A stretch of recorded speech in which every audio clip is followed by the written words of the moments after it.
শয়তান সে সুযোগটাকে কাজে লাগায়, রগের ভিতরে ঢুকি দ্রুত মাথা থেকে পা পর্যন্ত সে ঘুরে বেড়ায় এবং ভিতরে কি ওয়াসওয়াসা দিতে থাকে।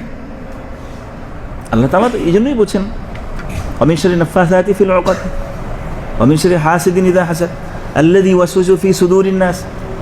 এগুলো তো শয়তানের কাজ, রক্তের সাথে মিশে গিয়ে, রগ রেশার সাথে মিশে গিয়ে ওয়াসওয়াসা দিতে থাকে আমাদের চিরশত্রু।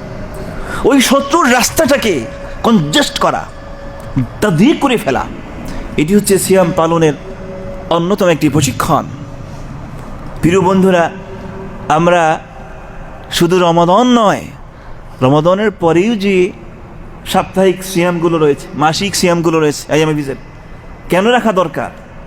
অন্যতম একটি কারণ হচ্ছে এই শয়তানের রাস্তাগুলোকে সংকুচিত করা।